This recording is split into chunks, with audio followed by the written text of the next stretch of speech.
ഇന്ന് രാവിലെ 6:30 ബോംബെയിലെ പൂനെക്കടുത്ത് ഈ അപകടം ഉണ്ടായത്. എൻ്റെ അനിയനാണ്. അവിടെ നിന്നും പിന്നെ മറ്റ് പ്രൊസീഡിങ്സൊക്കെ നടന്നുകൊണ്ടിരിക്കുകയുള്ളൂ. ബോഡി ഇന്ന് ഏകദേശം രാത്രിയോടെ ഇവിടെ എത്താനാണ് സാധ്യത.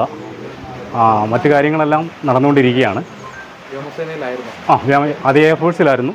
പിന്നീട് അത് പ്രൈവറ്റ് കമ്പനിയിൽ ആണ് ജോലി ചെയ്തിരുന്നത്. ബാക്കി കാര്യങ്ങളെല്ലാം അവർ ചെയ്തുകൊണ്ടിരിക്കുകയാണ്.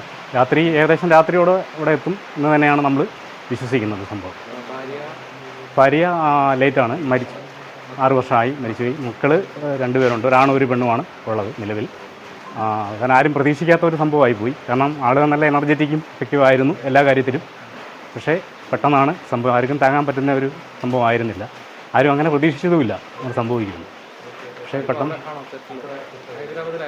ഹൈദരാബാദായിരുന്നു. പക്ഷേ ഒഫീഷ്യൽ ജോലിയായിട്ട് ബന്ധപ്പെട്ട് ഡൽഹിയിൽ ആയിരുന്നു. ഡൽഹിയിൽ നിന്ന് ആണ് ഈ സംഭവം ഉണ്ടായെന്നാണ് പറയുന്നത്. സംഭവം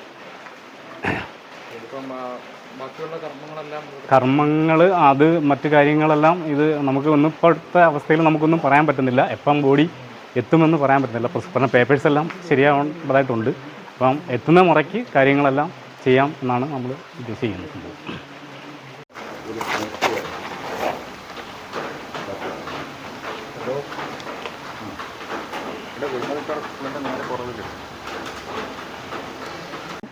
എയർഫോഴ്സിൽ വിങ് കമാൻഡറായിരുന്നു. അതിനുശേഷം ഒരു പ്രൈവറ്റ് കമ്പനിയിൽ ജോലിയായിരുന്നു.